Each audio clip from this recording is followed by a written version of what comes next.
Welcome to the Boise State Game Pants Esports Arena. Tonight, you're watching our coverage of Mountain West Collegiate Overwatch, and we have got a cavalcade of Overwatch games to bring you tonight. To start off, we're going to be showcasing some possible new talent in the Mountain West Overwatch series. Right now, we're going to be focusing on high school level to see some students that are going to be no doubt graduating into Mountain West colleges, including Boise State. So it's going to be nice to see some new talent. Then we'll move on to the collegiate level to see what the colleges have to offer right now. I'm your host, Jacob Palmer, joined by Brenner Bear Ladd.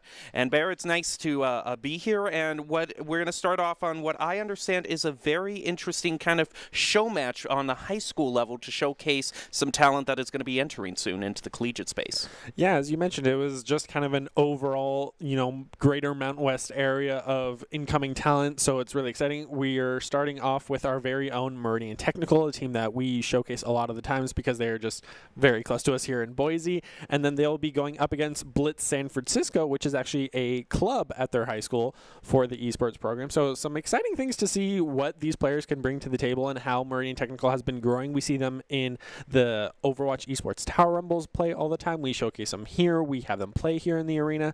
So it's definitely interesting to see how these players have grown and where they can head from where they're at. Well, how it's going to shake out in this first match is going to be a best of 3 between these two teams doing Control, Hybrid, and then Escort. And I understand the first stage that we're going to be starting out on is Oasis.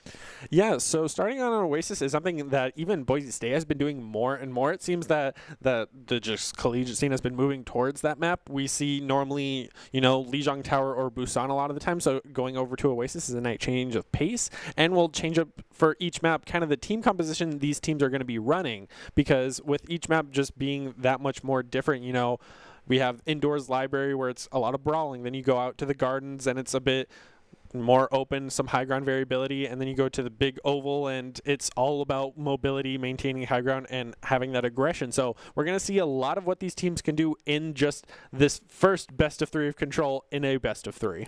Well, before we get to the match, we want to go over Doc's keys to the game for both of these teams. And those are going to be to understand your comp and play style, focus on each fight, get good ultimate value, and remember that the objective is more valuable than kills. Doc's keys to the game brought to you by Drop-In Gaming, the premier online platform for gamers who seek competition. You can play your favorite games to win cash and prizes through free and paid entry matches. Whether you're new to the scene or a seasoned veteran, Drop-In Gaming has the right games and competition for you. And now as we're ready to head into the first match, this is going to be Meridian Technical, as you said, versus Blitz San Francisco. Players are ready and logged in, so let's get down to the action. And is there any of the 3 stages that you would prefer to see first off? Honestly, I really enjoy seeing the library first because that allows for a lot of the intense brawling to really kick things off and get the players' momentum going and really get a feel for it, whereas the other 2 maps are much more open and kind of, attack, reset, whereas the library can be a little bit more brawly because you can really just shoot each other from the spawn right out the get-go, and it looks like it's going to be exactly that. Here we go, these 2 teams ready, and it looks like we are seeing actually a Ryan Zarya composition be brought out, and ooh, I do see a hog. I love me some good hooks, so we're just going to see how that turns out as these players get ready. Yeah, so it's Meridian Technical in the blue and Blitz San Fran in the red. And also, just on the side of DPS, as you can see, Meridian Technical is going for very close range. Yes, indeed they are, and looks like it's going to go pretty in favor of Blitz San Francisco, and the res from Daydream is not going to do too much to turn things around. Yeah, Daydream, as we know, is that Mercy main, just their pocket pick and where they excel the most. So hopefully we will see them excel here because it will be an uphill battle. So Genesis picking up a double and putting things back into control of Blitz. Meridian Technical actually managed to capture that early on, managing to get a 12% charge. So it's going to be a little bit for them, but they're going to have to start winning team fights as a whole if they want to get that charge much higher. Yeah, it seems that even Meridian Technical is going to respect the strategy of Blitz and Fran and have Big Boofus swap off that Hog over to that Zarya, so it's going to be a mirror match for the tanks. And so heading into this next team fight, we're going to see Eternal Flame eliminated pretty early on, but Daydream's there with the is on that Mercy, but that's a long cooldown. And with the Shatter coming out onto 3 members with the grab, and both support ults are going to come out here from Meridian Technical as they lose Eternal Flame and Fem Neptune before he is able to take down the enemy Ryan. So concentrates a little bit of the battle Mercy for 2 seconds, but is going to end up retreating as too many of his teammates were eliminated. He's going to make sure to heal up that secondary tank, and Meridian Technical is going back in. Now this is an awkward spot that Eternal finds himself in. He's trying to wait for his team so they can push together as a whole. That's a situation where it either turns into a great flank or a nasty stagger from Meridian Technical. Looks like it's going to be the former here. Yeah, and with Soup swapping over to that far is going to help Daydream excel so much more as they eliminate the Hanzo first, quickly followed by Sin getting the refrag onto Dragonfire. That's the main heals down, but Daydream's carrying with that res as Pancakes takes down Eternal Flame, Big Boofus takes down the main heals. Dragonfire, after being res, takes down the main tank. Meridian Technical swings it back in their favor. And that's a really unfortunate shatter also by Bayani there. That's just one of those things where you have to be aware of the state of the game. The match was pretty already lost for Blitz San Francisco, so just kind of panic ulting, trying to turn things around, especially on something that's only good to set up engagements like a shatter, isn't going to do you too many favors. Yeah, and Soup on this far is definitely going to have an interesting time going up against that Hanzo, who you know is going to focus them down, but forcing out the Transcendence from the Zenyatta can definitely swing this fight in Meridian Technical's favor because Blitz San Fran has not been aggressive with it as they should have. But Big Boofus is going to get first blood again, hence that Hanzo, so Soup is going to have free reigns of this guy as Junkrat is not the best anti-air. And even the tire goes down to Dragonfire. You hate to see it if you're a Blitz San Fran fan because Fem Neptune's going to come in with a 2-piece, quickly followed by Soup with a great barrage taking down that Zenyatta. Dragonfire finishing off the main tanks. Big Boof is cleaning up shop on Mr. Pancakes, and that's another fight for Meridian Tech. Meridian Technical used a bit of everything there, and I keep noticing that Nico just always seems to be being taken out. He's staggered, and that's setting Blitz San Francisco to basically fight every team fight one member down already, so he's got to watch his positioning a little better. Yeah, and with Synth getting, once again, that first blood of this team fight on Eternal Flame, Daydream is there with the res. Surprised how many reses they've been able to get being uncontested on that Mercy, but I guess they have the aerial cover of Soup. There's so much of Blitz Sanford focusing on the ground. That's why Pancakes had to swap over to that Soldier 76, but now the Amplification Matrix is going to come out from Dragonfire and force the line of sight. And now the grab is going to come out from Blitz Sanford with the combo of the double dragons, and that's going to lead to a double with the help of Pancakes getting that second, and Benai and Genesis getting 2 more, and that's practically a team kill for Blitz Sanford. And normally when the Dragon Strike is fired down one of those long choke points, it gives the other team kind of some time to react and get out of the way, but the angle he took there just made it so short range that there was no way Meridian Technical could have reacted to that, and that picked off the double, leading to the team kill. And now this is going to go down to 99-99, close game. And they're going to kick things up with the Coalescence at their own grab, and Meridian Tech is coming back with their own grab play, and that's going to be their own team elimination, and that will be the first round going over to them, but a very close match, 100-99. Yeah, very close match indeed, with 2 back-to-back team kills, 1 from each team. So both these teams look to be trying to match each other directly in the plays that they bring out. Yeah, it was really all playing around these Zaryas with those grabs. Both were able to just perfectly line them up. The Sigma was unable to eat it, and as soon as that went down, landed on, I believe, even all 6 members, and it was all 5 because Genesis was just eliminated so early on. Fantastic play by Meridian. Both these teams showing they know how to play Zarya. Yeah, and that's why you definitely call out the Zarya grab and track it, because exactly that can happen. Yeah, or even a Diva into it. The Sigma was a good pick, but I guess his absorption ability must have been on cooldown, or he just wasn't expecting it. So great plays by Meridian Tech. So now going into this next map, we can see they're still sticking with the Rhine. Normally we see a change up, but you can hear from the audio cues alone, the Diva is here. So it's still going to be very much a brawl on the ground, but nobody's going to go back to the Zarya grab. Soup's also going to maintain on the far with the help of Daydream being his pocket mercy that he needs just to survive. But also if you look at the comp of San Fran, they're sticking pretty much close to what they knew, except for Nico swapping over to the Ashe. So hopefully he'll be able to execute that anti-air that they need in order to win. But this first fight is pretty heavily in Meridian Tech's favor. Yeah, I had to wonder about Blitz not really respecting this far Mercy. I mean, Ashe is hit scan, but she's a more of a slower paced hit scan, and you're relying on shots, you know, compared to a Cassidy that can just put a lot of shots up into the air. They're putting a lot of pressure over on Nico to land these shots. So, Mr. Pancakes, I just wonder how they're making that judgment call of, is this Riptire worth having to deal with this far Mercy going uncontested?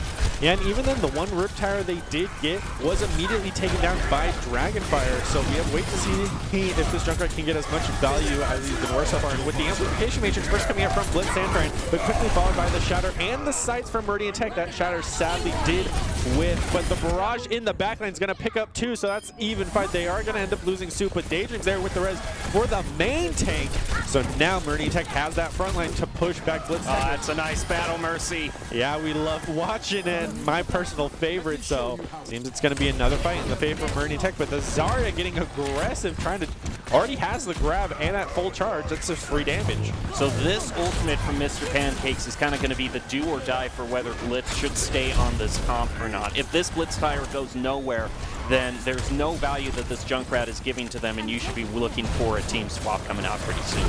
Yeah, it's great if you can burn down the Rhine Shield, but they also have the Zarya, and so Bob's going to come out, our favorite member of the Overwatch team, but he's going to be completely burned down but staying alive with the help of the Coalescence. So the Valkyrie is going to come out from Daydream and the Res as she hides from the Diva Bomb, who will pick up the main heals, and the Battle Bursty for 2 seconds even coming out, trying to keep the tanks alive as they're just getting pushed right off the point. Soup without the Pocket Mercy will end up falling to the Junkrat finally. That's the value we want to see from him. And the Tire coming down with a 2-piece as Nico finished off Eternal Flame. This is Blitz San Fran's point. I mean, they did eventually get the point, and it did prove valuable to them, but Only once Meridian Technical had gotten 96%, and I would be cowering if I was Blitz right now, because if they can't land this Gravitic Flux and that Graviton Surge, exactly what Meridian Technical used last time to tear through Blitz, hopefully they've learned from the first map and don't play into it too much, because that would just give up the point entirely and the game. Yeah, they also had to commit so many ults just to cap the point. Now they're having to commit 2 more just to try to hold it with the Amplification Matrix and the Gratific Flux, who's only going to land on the Baptiste and did not have the follow from his team to get it. So now Meridian Tech's going to run right into it with the Gratific Flux and the sights from Eternal Flame, and Big Boof is still holding on to even 2 more. This should be map 1 in Meridian Tech. See some last-minute swaps, including over to the Wrecking Ball, but not going to be able to get to the point to stall it out, so pretty solidly in favor of Meridian Technical there. It was close on Library, but once we got to Oval, Meridian Technical just ran away with it. Well, this match is brought to you by Drop-In Gaming, the premier online platform for gamers who seek competition. You can play your favorite games to win cash and prizes through free and paid entry matches. Whether you are new to the scene or a seasoned veteran, Drop-In Gaming has the right games and competition for you. So overall, it seems like one of the main themes that we might see emerging is the ability to adapt to your opponent's playstyle, because not only did Blitz San Francisco struggle against the Far Mercy, but twice they let the Graviton Surge completely wipe out their team. So it seems to be a matter of not just the comp they're playing, but how they play in reaction to the abilities that Meridian Technical might have. Yeah, and on top of that is they're playing a Diva into a Pharah and a Zarya, and they never ate the Grav. The Pharah was pretty uncontested for a long time, and even when the Diva was there, she was getting a lot of value for her team, even without Daydream pocketing, because we saw her healing the tanks a lot of the time because Dragonfire was getting taken down as the Baptiste should be focused. So I think Blitz San Francisco has a lot of room to grow, and especially heading over to Hybrid, maybe it was just the map not in their favor and Meridian Technical starting off very strong. Well, we'll see if they can make the necessary adjustments. We're going to take a short break and be back with game number 2, Hybrid, in this best of 3. You're not going to want to go away.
Visit NationalGuard.com to begin your Guard adventure.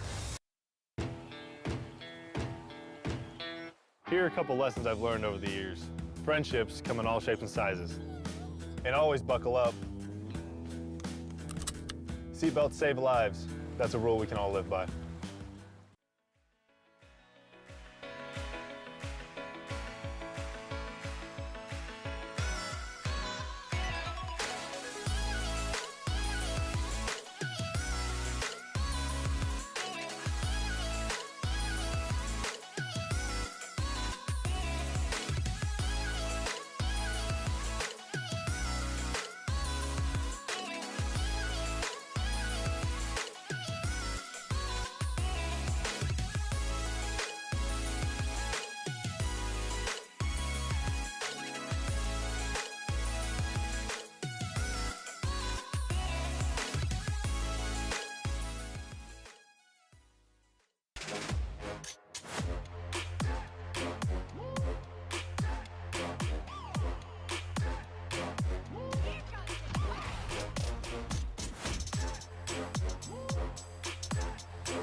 Welcome back to the Boise State Game Pants Esports Arena. You're watching our coverage of Mountain West Collegiate Overwatch.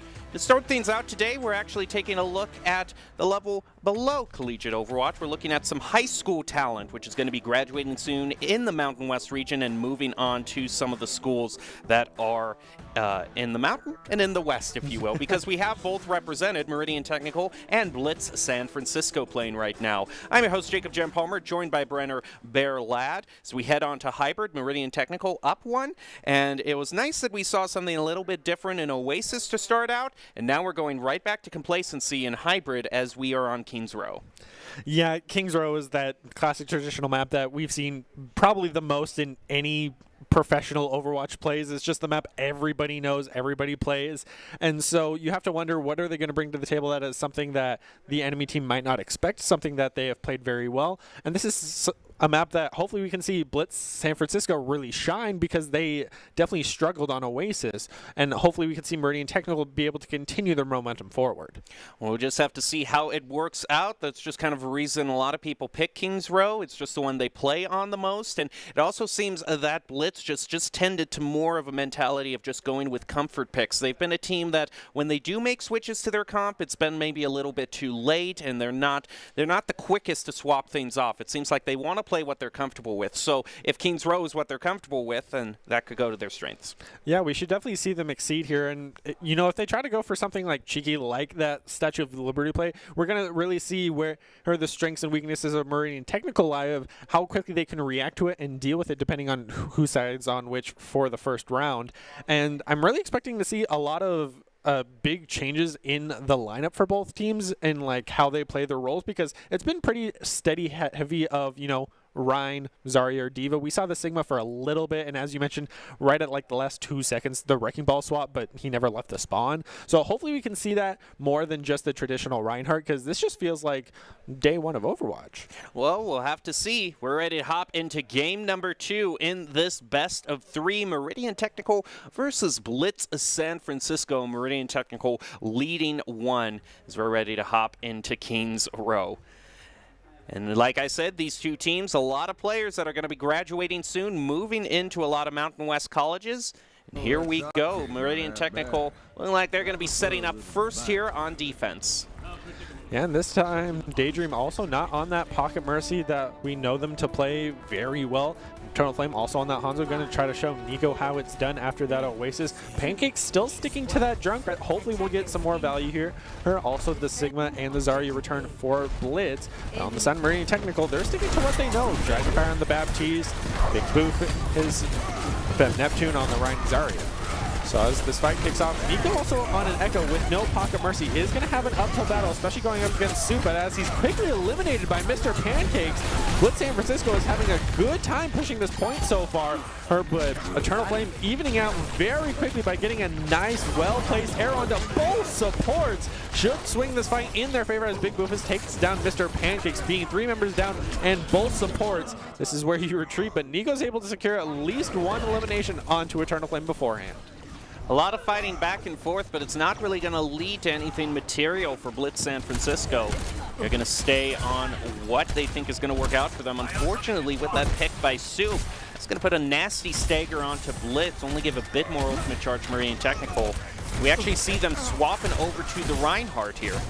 Yeah, that double main tank can definitely have that frontline pressure that you need to push for it and then take the point. Even push up to the archway to make sure that the Meridian Tech can't come in and contest it. And with a elimination like that from Mr. Pancakes taking down Dragonfire, no main heals. This is where you want to see Blitz San Francisco get aggressive, especially after taking down Daydream and Fem Neptune and Big Boofus. Only the DPS are left. This point should be free, but he's going to take down the main heals before he goes. That was almost perfectly lined up in terms of your picks. Every pick there was someone who had an ultimate online, so all the ultimates that Meridian Technical was saving up, they could not use for that crucial team fight. They're going to have a lot more saved up, just about 5, as Fem Neptune already to 95%. But San Francisco also has a lot in their package as well, so we'll see which team ults first as it is. Yeah, the ults are beginning to stack up more and more. Blitz is up to 3, Meridian Tech is up to 4, as you mentioned, now up to 5 with that Shatter coming online, so it's going to be he who can burn down the Ryan shield and even the Sigma shield to try to get that Shatter down, but instead it's going to be the grab coming out from Meridian Tech. The Coalescence attempt was from Patty Cakes, but got eliminated as Eternal Flame came in with the Wombo combo of the double dragons, eliminating 3. That's Meridian Technical's fight. Yeah, that was just very well played. The comboing, the CC followed by the follow-up of with the follow-up of damage. That Graviton Surge being the one ultimate that Blitz San Francisco just can't seem to play around right now. Looks like we're actually going to see a side fight be brought out here. Yeah, quick to escape, especially with a Junkrat in a small corridor, is due for a Hanzo. The great Deadeye setup here will lead to the elimination of one Mr. Pancakes who just flew too high. But instead, Nico's going to come in with the duplicate of the Reinhardt and get a triple onto Meridian Technical, quickly followed by the main heals and both main tanks getting a team wipe. Blitz San Francisco playing around that duplicate perfectly. Now this is probably going to lead up to just one more fight that looks pretty good for Blitz, as they didn't really expend anything for that last engagement. They have just about everything they need. They got CC, they've got the damage with the Riptire. If things should go wrong, they can also negate kind of any damage Meridian Technical pushes out to the sound barrier. Yeah, things are definitely looking good for this fight to secure this checkpoint. Meridian Technical is going to have to play around with this amplification matrix very well, but a great Shatter landing onto 3 members is going to lead to the fight swinging in Blitz's favor as they eliminate all 3 of those members. Both DPS down, both tanks, main heals gone. There goes Daydream. That's another team kill for Blitz San Francisco and Kings Road. This is their map. Yeah, they definitely seem, despite getting off to a little bit of shaky footing on the first engagement, ever since then it's been pretty dominant in their favor. And they're also using their ultimates pretty effectively as well, as this Gravitic Flux, if it is used first before this Shatter for Meridian Technical, can swing the fight in their favor. But who uses their CC ultimate first? Yeah, it's going to be all about trying to burn down those shields. So there it goes, the Gratific Flux, Fem Neptune with the Shatter. So it seems back-to-back, but Patty Cakes is also going to bring out the Coalescence to get the refrag onto Fem Neptune. So both teams have lost a key member of that Lucio and the main tank, both coming back fairly quickly. As Dragonfire takes down the main, or second main tanks of Synth Real, as Daydream comes in with the Battle Mercy, taking down on Mr. Pancakes. Eternal Flame takes down Nico, but gets immediately taken down by the Sigma as Big Boofus and Soup come to finish off Blitz San Fran. All-out brawl, but Meridian Tech brings it out. Well, the good thing is that the main ultimate that could have tripped up Blitz, that Graviton Surge, Graviton Surge, was burned in that last fight, didn't get too much mileage. So now Meridian Technical, if they are tracking ultimates and cooldowns, know that they can push up here and not risk getting all bunched up. They're also going to have this Shatter coming online right now. If it hits a good amount of them, that could be huge. Yeah, the tire is going to come out. Soup will be able to pick up one, but Mr. Pancakes made sure to deny that Deadeye with the tire. So that's an ult for an ult as Fem Neptune comes in with a double onto the Ryan and Nico of that Echo. We're followed by Dragonfire taking down Mr. Pancakes. Fem Neptune now on a triple with that Flame Strike, taking down the Moira as they're just running back to spawn. Meridian Technical holds them here. This is one benefit also that this BAP has over Blitz. He just has more of that verticality to be able to hold these high grounds here. If you look at Meridian Technical, the only one who could really meet them up there would maybe be the Junkrat, but Meridian Technical just really doesn't have any vertically minded heroes. They could send the. I just don't think they have the counter for that right now. Yeah, and Genesis is going to come in with the double, and now Real is going to come in with the Shatter and eliminate Daydream just with that proximity. Quickly followed by Nico taking down Big Boofus and Bay taking down Eternal Flame with Pancakes, finishing off Dragonfire. They're making sure they can't leave their spawn, pushing the cart as fast as they can, but a great 4-man Shatter coming out from Fem Neptune will lead to the 2 eliminations for Soup, who swapped over to that Doofus to take down the Cole Cassidy and the Lucia, but he will get taken down by Blitz's Reinhardt, but Eternal Flame coming back with his own tire to take down the main heals and the Rhine of Blitz as Big Boofus comes to follow him up and takes down the Sigma. Meridian Technical has staged a really good defense here thus far. I think it mainly because Blitz San Francisco, this Echo that they've been running for so long just can't get as much mileage as they have been running in the first two parts. So they're going to try to keep staying on this Echo, but compared to the first half of this map, it's just a lot harder to have dominance over the airspace. Yeah, especially going up against this Baptiste, who has definitely been going for that DPS role. He's trying to burn down this Sigma, and he gets him to half health and takes down his shield. As Soup managed to take control of the skies, take down Echo, but will end up falling off the map in that environmental. But Fem Neptune makes sure to take down the main heals. This is where Meridian Technical could definitely push, but a great shatter is going to land onto 3 members. Both supports. Main tank is going to go down. Quickly followed by the Sigma taking down the main tank from that shatter. And Synth Real taking down Daydream, but Dragonfire still staying on the point, making sure to use his boots to maximum till he is taken down by Echo after he takes down the Rhine. Big Boof is doing their best to be the anti-air, able to take down the Sigma, but will get taken down by the Echo. Coalescence now going to come out, and perfect timing for that tire as Eternal Flame is able to shut down on both Patty Cakes and Pancakes. As the Coalescence is going to come out from Daydream and pick up one more. Meridian Technical has continued to hold them, so now the Wrecking Ball swap is going to come out. Blitz San Francisco is in all-out stall mode, but it seems only the Wrecking Ball is trying to stall. It does seem we have that spin to win is going to be brought out here as Mr. Pancakes and Synth pick up 1 each. So that puts Blitz San Francisco 2 up, and that Death Blossom isn't going to make things any easier. The Zarya bubbles are indeed going to get charged, but the question is, can Big Boofus hold by his own? And he cannot. There was only the Moira, and now Moira falls, so it's all up to Soup, all alone, try-harding on the Doom. Not going to do anything. A huge shatter is brought out to buy Meridian Technical a little bit more time, but as Blitz San Francisco gets back up, Moira Orbit's going to eliminate one. Fem is eliminated by Nick. Synthetic, they're just taking them out one by one as they get onto the point. I don't know if that respawn advantage is going to be quite enough for Meridian Technical. Seems pretty much like a done deal right now. Blitz San Francisco claiming the final point. Yeah, definitely hard fought on that final point. Even Soundberry coming back just to make sure that they can hold this final point, but the duplicate was fantastic on the Ryan, just able to brawl out on the point consistently. And that boop on the Reaper as he's using the Death Blossom was so lucky for Blitz San Francisco. He was right on the edge of that. And if they had gotten that boop, that definitely could have swung the fight in their favor. But Meridian Technical has also been using their ults very well in counteracting when Blitz ults. You know, they threw out the Coalescence, immediately they got tired. They started the Deadeye, he got tired by Pancakes. It's been back and forth whenever you ult or at ult on top of you. Well, it's very crucial, I think, that Blitz managed to get all 3 points here with how much Meridian Technical held them. That now makes it a lot easier for Blitz to get the win on this point, since we've seen so many teams stage incredible defenses in the third part of this map. So they could run the timer out to 0 had just one more team fight gotten in favor of Meridian Technical. Blitz wouldn't have gotten 3. So if Blitz can hold that same sort of defense, maybe even a little better here, slow down the pace of Meridian Technical, I think that they can get the win. Well, they're going to have to possibly deal with a Statue of Liberty play as the Bastion is there with Daydream on that Pocket Mercy.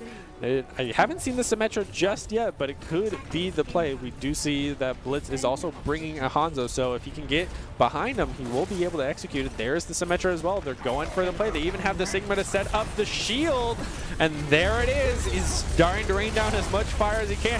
Has to hit the target, and he will finally get that right onto the Honest. That's the main heals down, quickly followed by Big Boof, his Super and Eternal Flame. That's the whole team of Blitz. That's a 30-second team kill. It's legendary, it's well known, and hey, it worked out for Meridian Technical. Statue of Liberty clutch for them. They're going to take the point in just one fight. Yeah, very cleanly executed. That Ana was all by her lonesome. The Sigma shield was perfectly placed to block any of her darts that she could try to throw at the Bastion, even though he can simply out-heal it. And Meridian Technical made sure to take space in front of that archway as they're actually getting pushed on pretty aggressively by Blitz so far.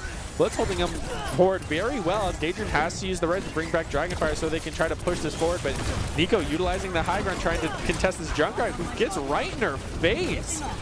Seems that Eternal Flame's really knowing how to counteract an Echo on this Junk as Pancakes takes down Fem Neptune in the front line. That might mean Meridian Technical might just have to reset. They do have the Sigma to try to hold that front line, but he doesn't have the pressure Reinhardt does.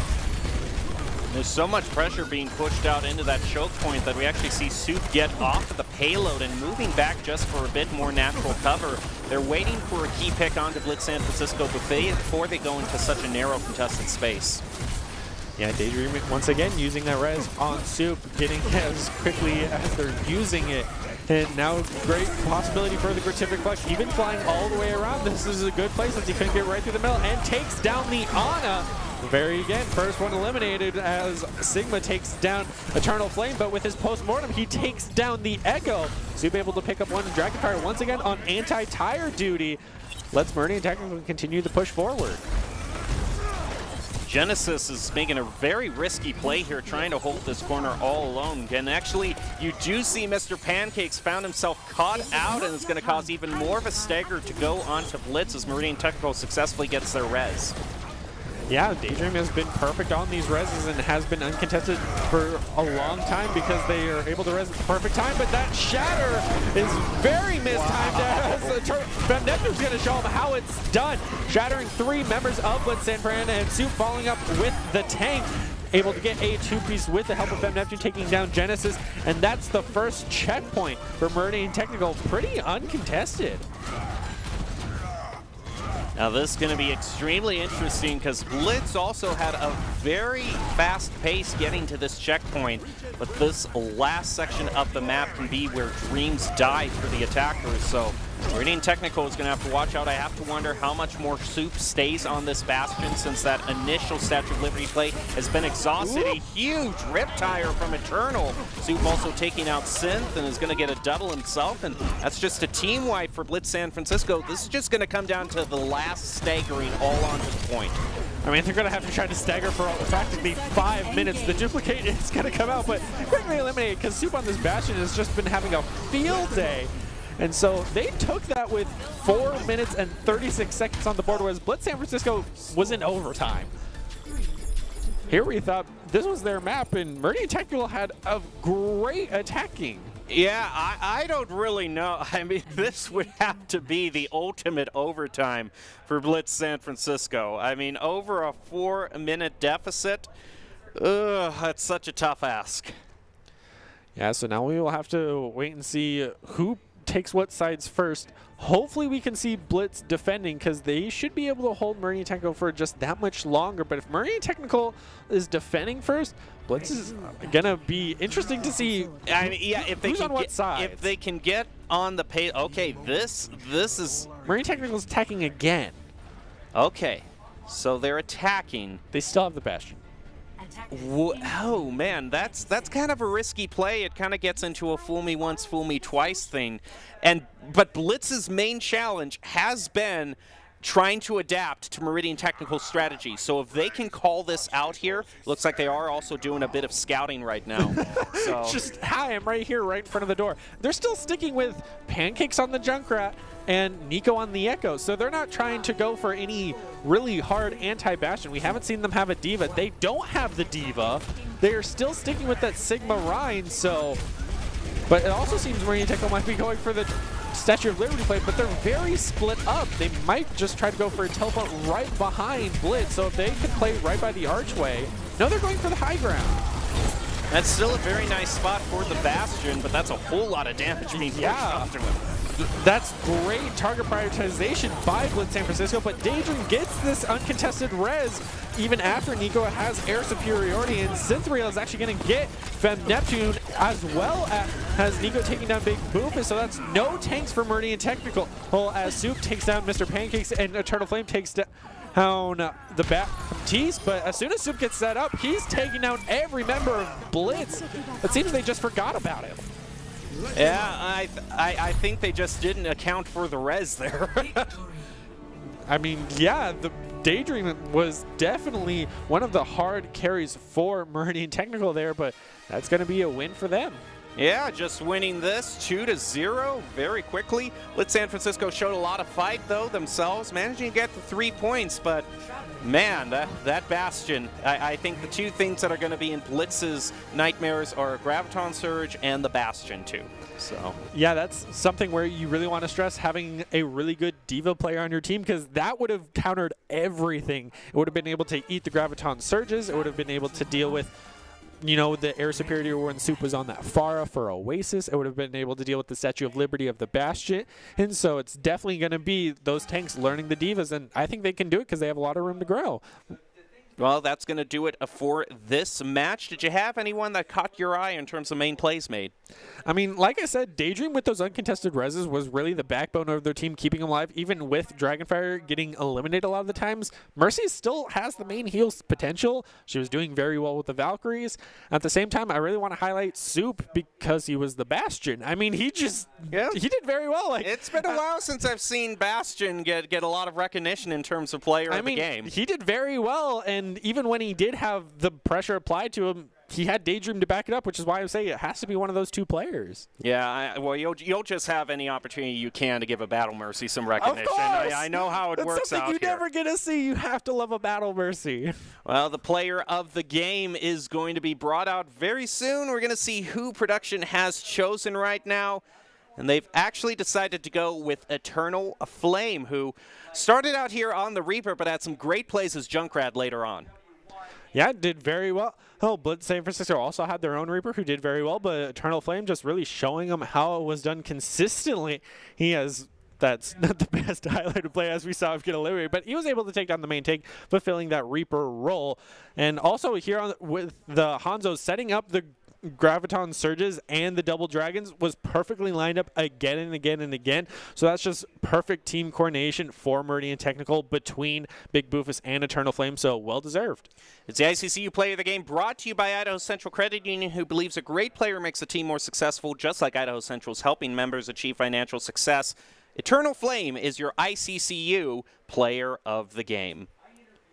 Well, that's not all the Overwatch action we have to say. Like we said, this was just highlighting the potential new talent that could be entering the collegiate level. Now we've got collegiate games to get onto, so you are not going to want to go away. But for this match, we'll leave you with the top 5 plays of the game, brought to you by the Idaho Army National Guard, who invites you to take your impressive critical thinking skills into real time. More than 10 jobs offering a $20,000 bonus and your degree of choice paid for. Idaho Army National Guard is one of the best teams to join out there. Reach out to them on Twitch at iGuard Gaming. We'll be back with more Overwatch. Enjoy your top 5 plays.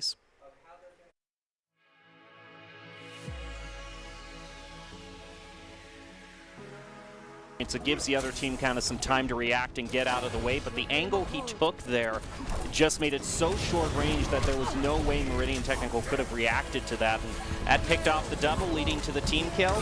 Now this is going to go down to 99-99, close game. And they're going to kick things up with the Coalescence at their own grab, and Meridian Tech is coming. Was immediately taken down by Dragonfire, so we have to wait to see if this Junkrat can get as much value as he's been worth so far. And with the Amplification Matrix first coming out from Blitz Sandfran, but quickly followed by the Shatter and the sights from Meridian Tech. That Shatter sadly did win, but the Barrage in the backline is going to pick up 2, so that's even fight. They are going to end up losing Soup, but Daedrin's there with the rest. Looks like we're actually going to see a side fight be brought out here. Yeah, quick to escape, especially with the Junkrat in a small corridor, is due for Hanzo. The great Deadeye setup here will lead to the elimination of one Mr. Pancakes who just flew too high, but instead Nigo's going to come in with the duplicate of the Reinhardt and get a triple. Yeah, things are definitely looking good for this fight to secure this checkpoint. Meridian Technical is going to have to play around with this Amplification Matrix very well, but a great Shatter landing onto 3 members is going to lead to the fight swinging in Blitz's favor as they eliminate all 3 of those members. Both DPS down, both tanks, main heal's gone. There goes Daydream. That's another. Daydream has been perfect on these reses and has been uncontested for a long time because they are able to res at the perfect time, but that Shatter is very mistimed as Neptune's going to show them how it's done. Shattering 3 members of Blitz Sanfran, and Soup following up with the tank, able to get a 2-piece with the help of Neptune taking down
People emotional, gotta be rational.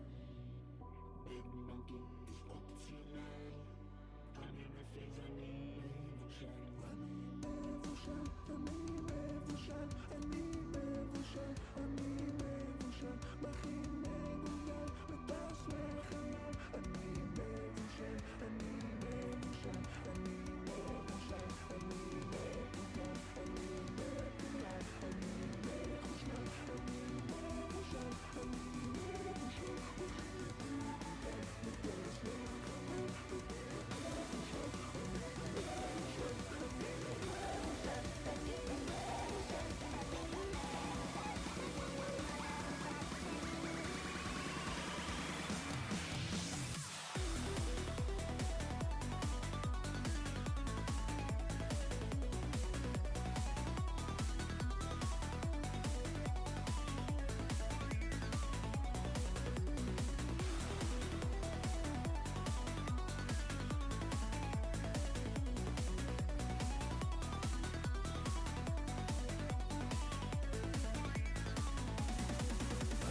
מכין מגולגל וטס לחלל. I need evolution, I need evolution, I need evolution, I need evolution, I need evolution, I need evolution, I need evolution, I need evolution. וטס לחלל.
Good evening and welcome back to the Boise State Game Pants Esports Arena. You're going to be watching our coverage of ABC Collegiate Overwatch tonight, and we got a great match for you.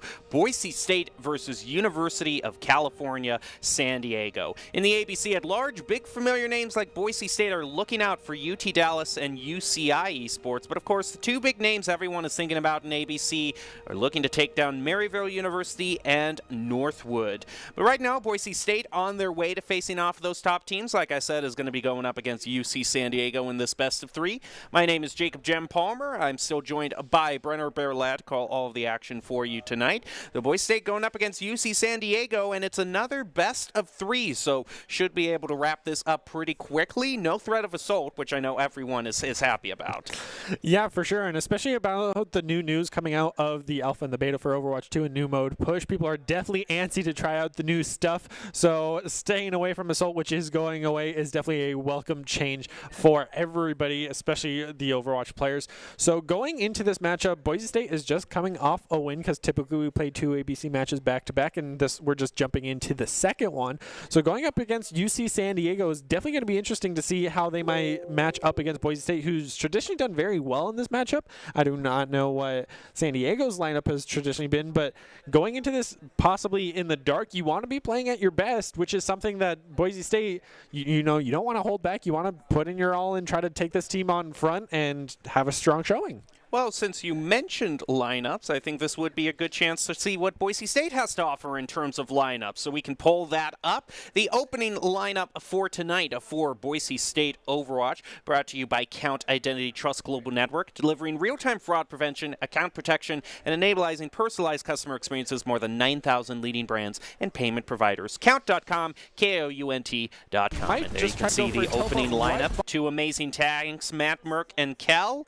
And I just got to say, I know that Plato is more than happy being back on DPS, having to fill in for the tank role. It's great when you have two that are actually like dedicated to tanks. Yes, having people that are dedicated to a role rather than having to always go hybrid or secondary roles, which is something Boise State likes to flex. But if it's our main roster, you want to have that main role that you're just the best at. And Matt Merck is definitely the best at that main tank role. Usually that wrecking ball that he's just unstoppable on. Kel's on the off tank. And Plato on the DPS has definitely been proving himself again and again and again. Well, we can take a look also at the rules of how this match is going to turn out. Like I said, this is just a best of three in control, hybrid, and escort.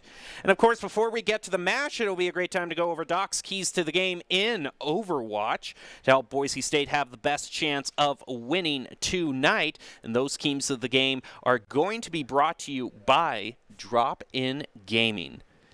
And here we are. The keys to the game are never take a fair fight, and that means to take fights in unexpected places, when your opponents are unprepared, and when you can have ability advantages.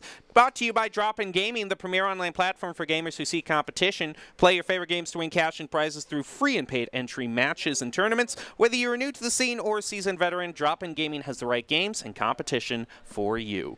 So ready to head into the first map of the night. We're going to be starting out on Control, see what both of these teams have decided to choose. Once again, this is Boise State versus UC San Diego in ABC Collegiate Overwatch. Best of three, first game ready to jump in, and we'll see if Boise State can't get off to the right foot. As we jump into the map right now, we've seen Boise State bring out, we've seen Oasis kind of brought out, but that's not going to be, we're back to pure complacency right now as our old favorite Legion Tower starting out on Gardens. I mean, this is definitely the home base for most Overwatch teams is Legion Tower, the most played. Everyone knows the strategies, the current meta for it, even with the patch notes. And of course, they're going to be going with that Symmetric Teleporter right out the gate, but both going for the Sombra Reaper for just kind of a mirror match here for these two teams because they want to go that high speed, more divey, high DPS output, looking for that hack target going right in on top of them. And both fighting over the bridge. This is very dangerous for Boise State because they could get knocked off, so they might just have to rotate around the left side. Yeah, I'm a bit surprised Boise State taking a position like that because they've taken advantage of the boops off the bridge so many times for other teams. So they definitely have guts, or maybe they just don't think. No, they paid for it. They paid for it. Yeah, Matt Merck jumped right in. The Diva tried to follow him up, and it was just a little bit of a staggered push. And another boop for Hinged right now. He's on a two-piece with Princess following up, picking up one more. Boise State having a rough start. Yeah, just kind of maybe getting a little bit of tunnel vision there. Actually gonna have the Sombra pressing into Boise State's spawn a little bit. And they're actually gonna take the exact same route here. All eyes are gonna be looking for that Lucio trying to knock it. And a great EMP is gonna cancel out Chosen's Coalescence, and now UC San Diego is gonna bring out their own Coalescence, show them how it's done, as it has been a trade 2 for 2 so far. So these teams are still even. Both lost a main tank, and both lost a DPS as Paco is able to demech Kel. The battle of the Moiras right here, just holding right click, both not taking damage or healing enough, as Bog ends up winning the baby Diva off having his mech advantage. Plato's finally able to take down Roe on that Winston, but as Dam uses the orb to take down Bagel, Boise State has to reset again. This is a hard fight for them. Yeah, they seem to be really running up against the wall here, and they just played right into that hack, got almost all of them. The hack's going to be brought out by Maxwell, but it doesn't look like it really picks up anybody. Yeah, even the Diva Bomb brought out, that didn't lead to elimination. Primal Rage brought out for San Diego, and that leads to the elimination of Plato, surprisingly, as he's on the Reaper, but Matt Merck's going to answer with an elimination onto the baby Diva as he gets taken down by Princess Kel's going to end up having to suicide on the edge, and Boise State has to reset. And they've just used basically everything they have. They're going to be swapping over to a new comp. Matt is going to be trying to bring up some more shields now, swapping off the Winston to bring on the Reinhardt, excuse me. It's all right, as Maxwell swaps over to the May as well. A little bit of a comp swap, but another great three-man EMP. But this time didn't cancel out the Coalescence from Chosen. Instead, they're also going to bring out their own Coalescence and the Death Blossom for San Diego right now, and they're taking this fight with every advantage they can as they even demech and eliminate Kel very quickly, not even trying to go for the stagger. It is overtime, so they're just going to clean up the remaining two supports. That should be the point for them, as actually Plato comes in the back lane trying to stall just for that much more time, as Matt Merck is trying to 1v1 a Reaper, which will never go well until he gets the pin, but the Reaper even survives. That will be map 1 for San Diego. Well, we were talking about the top teams. Maryville, Northwood, might want to add UC San Diego to that list with the way things are going. It could not have gone more wrong for the Broncos.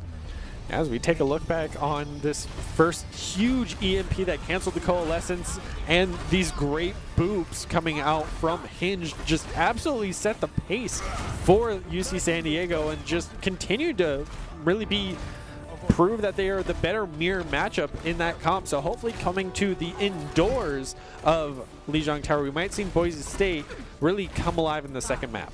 Yeah, those EMPs, especially when they just wipe out all your team's abilities, can be so rough to play against. You know, you're an Overwatch team. You don't want to be playing CS:GO.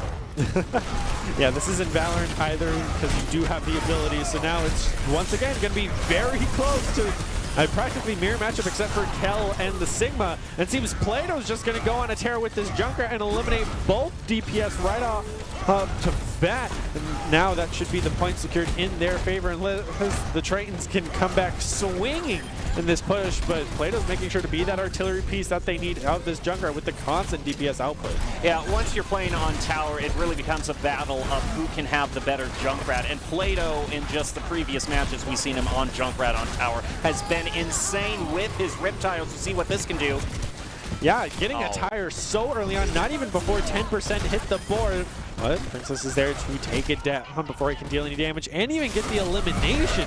Plato is playing very well. The Shatter does come out, doesn't land onto anybody, as Princess now gets a triple as Bog comes in, finish off Matt Merck. Paco taking down Bagel. That's a team kill for the Tritons.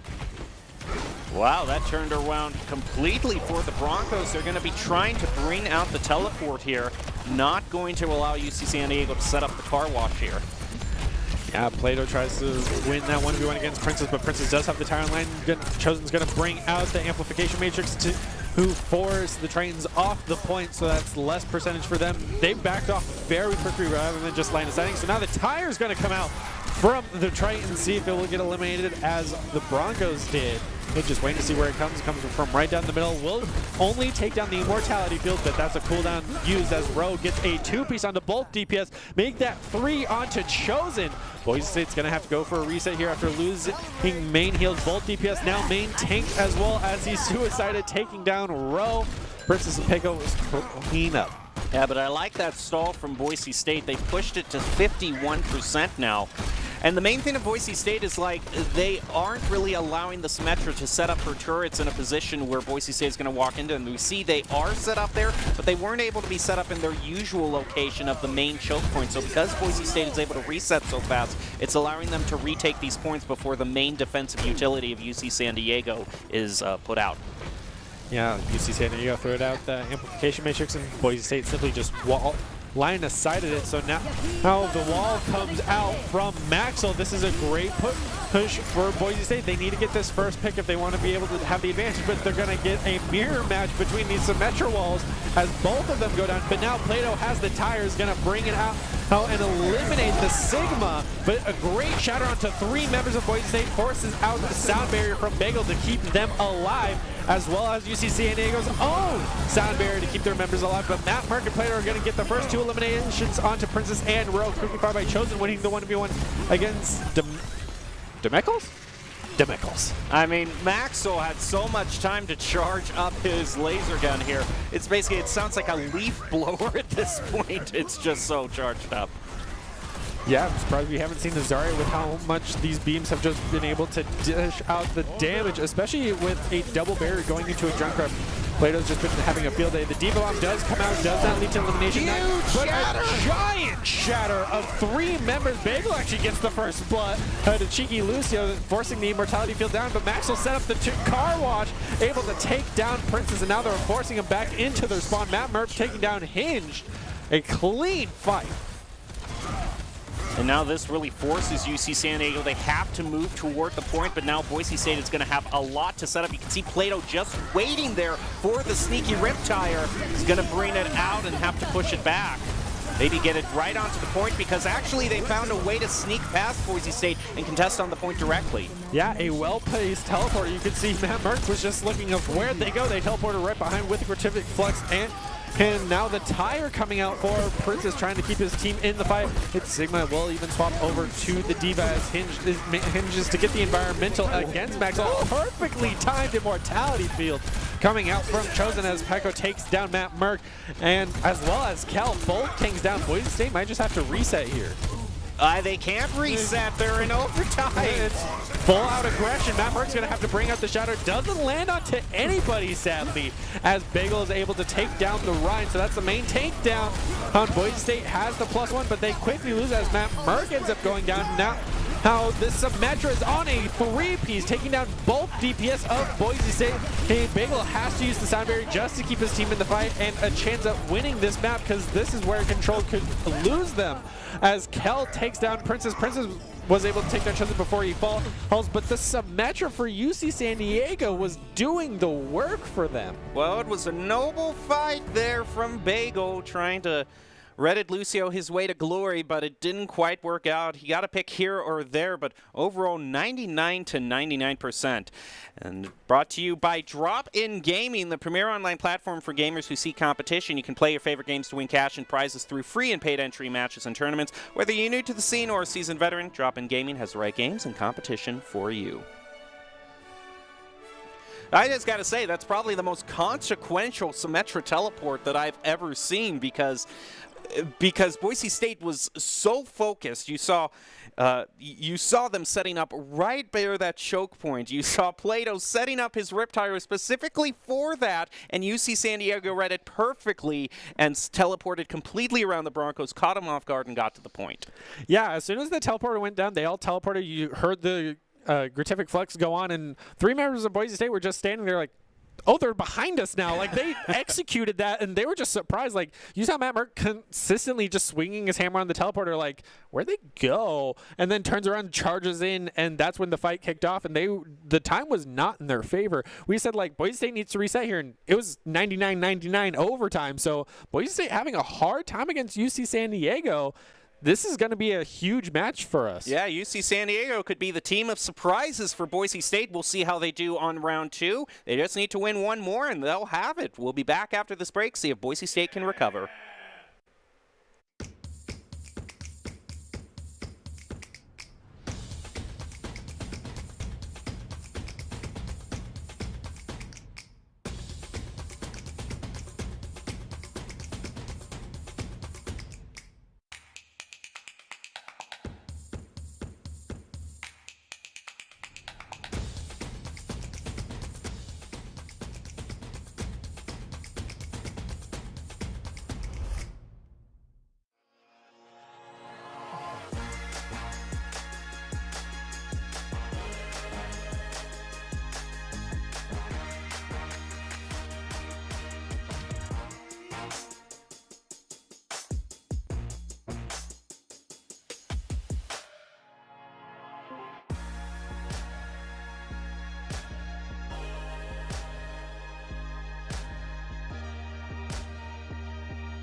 Visit NationalGuard.com to begin your Guard adventure. Here are a couple lessons I've learned over the years. Friendships come in all shapes and sizes. And always buckle up. Seatbelts save lives. That's a rule we can all live by.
Welcome back to the Boise State Game Pants Esports Arena. You're watching our coverage of ABC Collegiate Overwatch, and Boise State in a match with UC San Diego, which is not going how the Broncos planned. UC San Diego turning out to be a team with a lot of surprises against the Broncos, already picking up a win in Game 1. Now they move on to the second game at match point for themselves, so Boise State's going to have to, even though it's a best of 3, still pull off a mini reverse sweep in order to win. I'm your host, Jacob Jen Palmer, joined by Brenner Bear Ladd. So now Boise State has choice of the next stage, and sometimes we see Boise State choose kind of an off-meta stage for hybrid because everyone chooses Kings Row and everyone's good at Kings Row, but that's not what they decided to do. Boise State going with Kings Row, what is tried and true, and they think that they'll do a better job. But what do you think is the main thing that's been missing from the Broncos? Because it seems like the Broncos just, something's off for them in terms of how they're playing.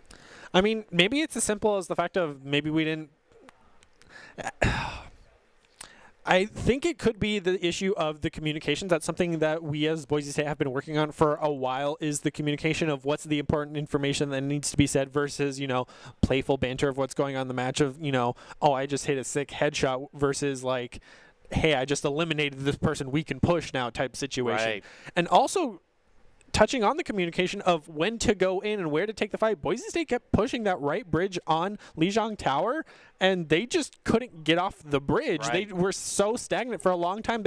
I don't know if they were waiting for Matt Merck to leap in, but as soon as he did, 2 members got booped off the edge. So it was definitely interesting on the timing side of it, so hopefully we can see that a lot tighten up, and now they don't have to worry about environmentals for Kings Row until the very last point. That's an interesting thing you brought up of just kind of the feel-good comms, because that's kind of Boise State is known for playing very well as a team. They have great relationships as a team, just a lot of great friendships, and they usually have a pretty good atmosphere about them. They like having fun when playing Overwatch, but that's kind of the double-edged sword kind of thing For sure. about that, is that sometimes you just need to focus down and, like Doc says, employ those sweaty comms. And actually, that is one of Doc's keys to the game that he employs in some of his advice, but we'll see the specific Doc's keys to the game that he has right now, and that's never to take a fair fight. And that means to take fights in unexpected places when your opponents are unprepared and when you have ability advantages. Doc's keys to the game brought to you by Drop-In Gaming, the premier online platform for gamers who seek competition. Play your favorite games to win cash and prizes through free and paid entry matches and tournaments. Whether you're new to the scene or a seasoned veteran, Drop-In Gaming has the right games and competition for you. You can go to dropingaming.com for more information. I got to say, taking fights in unexpected places, that's what UC San Diego's been doing very well, especially with these Symmetra teleports. And so we'll see what they bring out. Kings Row, definitely a map that can have some sneaky sim teleports. We'll just have to find out if the Broncos can recover, as we're ready to jump in right now. Of course, most likely this means Boise State's going to be attacking first, because the team that doesn't choose the map usually chooses the side, and usually that means the team decides to defend first. So if you're attacking first as Boise State, what do you want to bring out? I mean, after the great Symmetra plays that we saw on Lijiang Tower, I would hope that continues. I doubt they'll go Statue of Liberty just because that's a very cheeky play. You could do it for the very first time, get wiped, and immediately swap off of it just to see if you could get it to work, but I don't think Boise State will do that. They like sticking with the much higher speed, try to get a pick or two and then go into the enemy team. So if they end up doing that, I would hope to see something more along the lines of, maybe a Hanzo to try to poke early on, a Cole Cassidy for sure. That flashbang is utilized way too much, and especially a Mei for these walls. So yeah, that's what I was thinking. Yeah, so this could very much be another mirror match between these two teams with the Cole Cassidy and the Mei. Yep, very brawly comps being brought out the wall, and Maul, Boise State likes to say, we'll see how well they do it. You're going to want to watch for those Mei walls to peel off teammates to see how well both teams have the same idea. Yeah, just have to wait and see who gets frozen first, and it seems Hinge is going to be able to demet Kel with the help of that Cole Cassidy very early on. Both immortality fields go down, and now Goblin in for the DPS role of Boise State, able to take down Paco, winning that 1v1, but Hinged and Bog are going to come in, taking down both the Baby Diva Kel and Gob on the Cole Cassidy. Boise State looking to just head back and reset as they lost their secondary tank and DPS, but Bagel's looking for elimination on that main heals, and he will get it with the help of Plato as Bog takes down the main heals.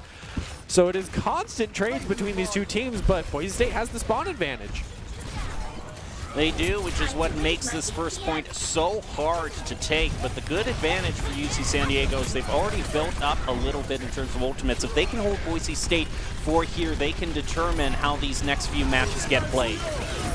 Yeah, but now the Tritons are going to push right in with their Amplification Matrix, and Plato has an answer with that Blizzard, able to eliminate that Lucio, who did end up getting caught out, and even demech Bog and eliminate him with the help of Maxwell, even take down the Immortality field. Goblin takes down Ro, Matmerk takes down Princess Chosen, takes down Paco, and that's practically a team kill and the point. Now with 5 minutes, it only took one engagement, so only losing one in that first section. Not too bad for the Broncos, and we can see them kind of snowball this momentum. They like to just kind of get to the second checkpoint as soon as possible, and with that pick onto Bog, that might just be what they do. Yeah, Goblin swapping in for Maxwell has definitely shifted the momentum in Boise State's favor. Definitely not going as fast as Meridian Tech did, winning that first fight in 30 seconds on this point, but Boise State's gaining that momentum. They took the space, and they're ready to just cap the point with the lone Lucio of Bagel just chilling on the cart, as is his job. But Goblin's going to throw out that Deadeye and force out the Mei wall, tries to even throw him above the Mei wall, but barely misses it from Plato. So just again, might be a little bit of the miscommunication inside heights, but a great shatter coming out is going to be dodged, and now he's going to answer it with his own as Matt Merck takes down Princess after he throws down that Blizzard Rose, going to get the revenge elimination. Now Paco's coming running in, taking down both DPS with Hinge, getting the right-click elimination onto Chosen. That's a Boise State reset. That was an interesting fight there in the subway. It was just kind of a matter of, well, who has the counter to what? You know, UC San Diego throws out their shatter, so Boise State responds, no, we're going to bring out our own shatter. And UC San Diego says, well, we've had this Blizzard running the whole time. So back and forth. Yeah, back and forth. So now as this next team fight kicks off, Kel's looking to use that Diva Bomb, and now the amplification matrix comes out, so you know Boise State's just going to go right in. Matt Mark's going to kick things off with the pin onto the main heals, and Kel with that Diva Bomb takes down the main tank. But now it's going to be DPS trades as Goblin is able to take down both DPSs of the Tritons, and that should be the checkpoint if they can continue this momentum forward as Matt Mark finishes off the Baby Diva. It seems like only one fight has been dropped for each of these sections here, so that's still pretty good momentum for the Broncos. So now they're going to be entering into this. I think they probably get around a 2-minute bonus, so probably 5 minutes to take this final point. They're going to get a little over 4, actually. So that's still a very nice pace to be set, but we've seen so many teams do a very ironclad hold in this third section of the map. It's so different from the other two, so it can really turn stuff around. Yeah, great speed boost with the Deadeye, but Goblin is there with the deny. So close to booping off that Baptiste. So now Goblin's going to bring out his own Deadeye. Tries to burn down that Ryan shield as quick as possible, but will simply get timed out. And Bagel sadly gets booped off the edge by Hinge. These constant 1v1s in these mirror matches we're going to see again and again, but Plato and Goblin are able to clean up 2 more members of the Broncos. So they're still having a solid push here, and Bagel's the fastest one who can get back. The good thing is Boise State, in terms of what they have, has a lot to use here. They have the amp matrix, which both teams are going to use, but should anything get too bad, like a shatter being brought out that just comes online from UC San Diego, they're going to have the sound barrier in response. Yeah, Goblin taking a lot of poke damage from Peko on that top left side. Chosen had to throw down the amplification matrix to try to zone out the Tritons the best they could. The wall goes down, as well as the Blizzard able to take down Row. That's the main tank. That's an opening for the Broncos, and now the barrier is going to come out as Goblin did get frozen, so he kept himself alive. Chosen gets the elimination onto Princess. Here comes the Deadeye looking for at least one, but with the zoning capability, he's going to take down the Baby Diva, but she's going to take down Chosen with the Diva Bomb. The Mortality Field must have been on cooldown as the Shatter comes out onto Goblin as well as Kel, and will take down the mech. So as Baby Diva's on the playing field as Goblin takes down Hinge. It is all out stagger right now. The Deadeye comes out breaking the Ryan shield, so Boise State has to play much further back. This just shows you how that respawn advantage can come into play. Boise State was in control of that engagement, had all of the eliminations, but because UC San Diego was so disciplined in how they came back onto spawn, they're able to fight as a full team again. Yeah, even Princess swapping over to the Doom, so even more pressure is going to be on from the 2 DPS to try to deal with that Doomfist, since he's going to go straight for Chosen and Bagel again and again. Chosen's going to throw out that amplification matrix in first UC San Diego into the corner with a great shatter. Her taking down a Hinge as well as taking down every single member of the team. That should be it for Boise with 2 minutes and 3 seconds left on the board. Pretty good time, but one that can be easily matched. We'll just have to see how good UC San Diego is on attack. Yeah, they were definitely very aggressive on that Lijiang Tower. So now Kings Row, Boise State played that very well. I mean, they were a tight-knit team, and seems that that swap of Maxwell for Goblin really has paid off in dividends, because on this Cole Cassidy, he was getting multiple eliminations, and this amazing play from Cal just set up so well with Matt Merck. Shatter, it seems they fixed their communication. Yeah, it seems like they're playing together as a team. Now they're going to see how well their defensive game is. UC San Diego, you know, 2 minutes, it's like right in the mid-range there for how much you want to attack. And sometimes it can just turn into a snowball here, and Boise State's definitely going to have their work cut out for them defending this 1 point. It's so far away from the spawn that just 1 or 2 ticks, you know, the engagement only has to slightly go in favor of the attacking team, and they've got the first point. Yeah, so this is where strategies like Meridian Techs can come into play, where you have the pocket, Daydream, Mercy constantly bringing the reses. That's how the defenders can try to out-sustain the attackers and the attackers have that spawn advantage. But with this continuing to be a mirror match and the Baptiste and the Lucio, a lot of eyes are going to be on Bagel of this Lucio to try to, transport people back and forth with that speed boost if they want to try to out-sustain the attackers. Already early on, you can see a little bit of exchange as trying to scout out the best they can, but nothing has changed for team comp-wise. And a great wall for both teams. The wall ball comes out. Oh, Paco gets first blood, but Matt Merckx is able to take down Princess. Both Immortalities field end up falling, but Kel gets the next elimination onto Hinge. So that means Boise State is +1 in this fight, and since Bagel was eliminated, he can come back to quick. As Kel takes down Roe, Boise State wins the first team fight. So this is going to be the main deciding factor if UC San Diego can match Boise State's pace here, because this is exactly how Boise State started out, losing one at the beginning. UC San Diego will have to win this fight right now, or else they're going to be fighting against the timer the whole match. Yeah, and the ults are in the favor of the Broncos, so both Amplification Matrix and Immortality Fields are going to come out for both these Baptistes. Seems that first blood will be Kel's mech. Quickly followed by Kel on the Baby Diva getting the elimination against the Cold Cassidy. Quickly followed by Goblin taking down Princess, and the Baby Diva continuing this rampage on a triple, showing Doc how it's done on his main character. Baby Diva main. Showing him how it's done. I mean, hey, people don't respect the damage she can output, and she has a very high rate of fire, so if she's clicking heads, that's some good deeps. But now the ults are favoring the Tritons. It's going to determine on who has both teams have the opportunity for a really good shatter here. Great setup for the Blizzard. The shatter does come out from the Tritons, and it doesn't land on anybody, so Goblin will be able to win the 1v1 again. Hence the Cold Cassidy, and now they just continue in this hallway. A great wall. This is where we say wall and maul them. And Goblin's going right in onto the Reinhardt with him down and the mech down. Baby Diva, watch out. You know to respect her damage, but she's going to get run over. And now just Baptiste and the Mei left. Mei's going to have to use the Ice Ball. Baptiste utilizing his boots to just jump right over that wall, trying to find him. Will get taken down by Matt Merck with that double. They're burning a lot of time off for the Triton. Yeah, by trying to take such a weird flank route, it's one that takes a lot of time, and Boise State really punished them for it. They basically picked them off one at a time in the corner. As much time as Boise State could have gotten from defending there, they took advantage of. So now ults even across, or no, Broncos have, nope, it is even. I can't do math, it's fine. Right, so now another great wall setup with the Amplification Matrix just burns simply right through that Mei wall, but Kel was there to eat the Blizzard. Heard as Chosen takes down both Immortality Fields, fall for the Baptiste as Pico takes down Plato.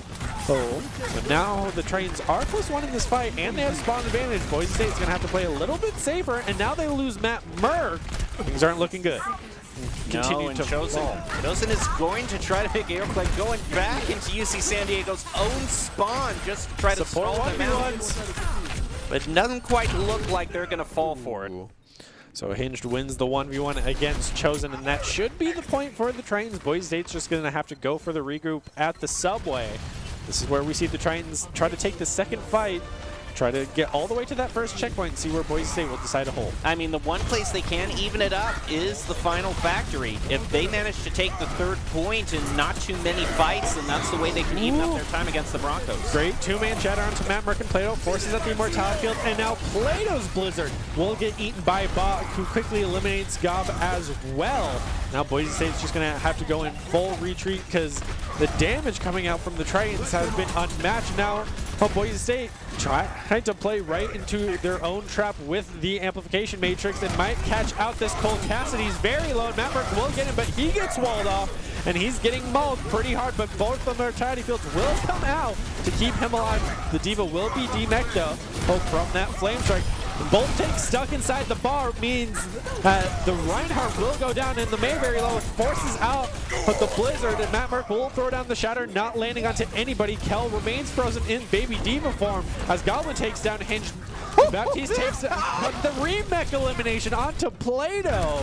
This has been a very drawn-out brawl, and Goblin still gets the elimination onto the Cold Casting, making sure to win these 1v1s. The Shadow's going to come out from row onto 2 members of Boise State, lead to their eliminations. Finally, the card is moving. And I gotta say, Boise State, I think they have the advantage for this next fight, especially because this blizzard is coming online. But look at all the space that UC San Diego is using to push up to the point. They're still gonna have to round this corner though, so this blizzard is gonna be crucial because UC San Diego doesn't have any CC ultimates. Yeah, it's going to be all about this Deadeye, which they procced very early, and now with the cheeky flashbang trying to demech the D.Va, Goblin's going to bring out his own Deadeye and going to try to be line of sight the best they can. The Blizzard's going to come out as well, not eaten this time, so they managed to pressure out the D.Va as Matt Merck gets the first elimination against the Reinhardt, but he is quickly eliminated by the Cold Cassidy. Now the Amplification Matrix coming out for Boise State, as well as the sound barrier to keep them alive, and God will just end up getting a triple, even elimination with the flashbang. Getting a little cheeky there. I think that's a very costly ultimate that Hinged used there, that sound barrier. That would have been very nice to just save onto right now, because Boise State basically used everything they had, save for the self-destruct, to hold UC San Diego here. So imagine now if they had had that extra bit of health to engage onto Boise State here. They have left themselves with no ultimates. The closest they're going to have is the Amp Matrix, but that's one of the fastest charging ultimates in the game, so no surprise there. They don't have time here. They got to make their way, and that ooh. Yeah, they're just so close to that checkpoint. They're going to have to get aggressive, and Kel's going to make sure to throw that. So good. And a perfect Maywall coming out from Princess. Stops that right in the strike. And now the Amplification Matrix is coming out. And the Shatter, and a 4-man Shatter for UC San Diego against all members of Boise State. Leads to the elimination of Kel, quickly followed by Plato falling. That might be the checkpoint for the Tritons. Boise State's in an all-out stall here. Finally, Bagel will go down, as well as Chosen, and they get the checkpoint. Now they're just going to have a minute and a half, so no matter what happens, even if they have their best performance right now, they are not going to match the Broncos in overtime here. So the only thing they're going to have is this self-destruct, but Boise State has the better tools to engage here with this Deadeye, which they're going to use right now. Tries to burn down that Ryan shield with the help of the Maywolf, but going to have to have an answer for that D.Va bomb, and they are managed to escape. They even throw out the Blizzard, but sadly the Tritons got away too quickly. They only end up losing the Reinhardt. Yeah, this was the smart thing. They realized they have a little bit of time to use, so they just decided to disengage there, burn off the ultimates from Boise State, and now take this fight when they're going to have the advantage, having the Blizzard of their own. Yeah, you can tell Chosen's looking for that Amplification Matrix to just buy themselves that much more time. And already another Deadeye has been charged from this Cold Cassidy on the Triton side. And they're going to have to back off pretty quickly. The Immortality Field does go down to try to keep his teammates alive, but Goblin gets the first blood against Princess. So now with no maid, no wall in ball, Boise State can get very aggressive here, and they're going to do exactly that, taking down Hinged, but you don't want to push right into their spawn too far, but Boise State doesn't care. They want to maintain this time advantage because there's only 15 seconds remaining as Bagel takes down Paco. Yeah, you just prevent them from getting to the point entirely. Paco is actually just going to try to get any speed he can, just try to run to the point with the soldier. It's not going to work out. Yeah, he gets taken down by Gob, so Plato will answer that with the Blizzard, and both sound barriers are going to come out here as Matt Merck and Plato end up getting frozen. Chosen is able to take down the Immortality. Phil throws out his own, tries to keep those tanks alive. Dema is demeched as Kel gets the melee against Princess, quickly followed by Matt Merck getting the pin, and just like that, Tritons can't get to the point, and Boise State takes Kings Row. Well, Esports Tower takes the time to match you up with great, talented teammates and coaching professionals. You can improve your game sense, improve your team play, and improve your performance under pressure with Esports Tower. To unlock your true talent, go to esportstower.com for more information. So now it seems like Boise State, it seems like they've gotten everything together. Whatever was missing for them in this first game, it seems like they have it down pat now. Yeah, since they lost, they got to pick their map of choice. As you mentioned, Kings Row, their most played. They definitely felt comfortable. They came back swinging. The wall mall really worked for them. And looking at what the UC San Diego really came out with, wall mall favored Boise State. It's their home picks that they've played the most. So now going into an escort map where you can't do that nearly as much and not have the comfort of Kings Row, I expect to see a comfort map, something like Dorado from Boise State. But with UC San Diego having the pick, Boise State's going to have to be ready for anything. Well, it's going to go down to a game 3. We have one more match, one more fight for tonight, and you're not going to want to miss it. Who's going to win, Boise State or UC San Diego? We'll find out after the short break.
Visit NationalGuard.com to begin your Guard adventure.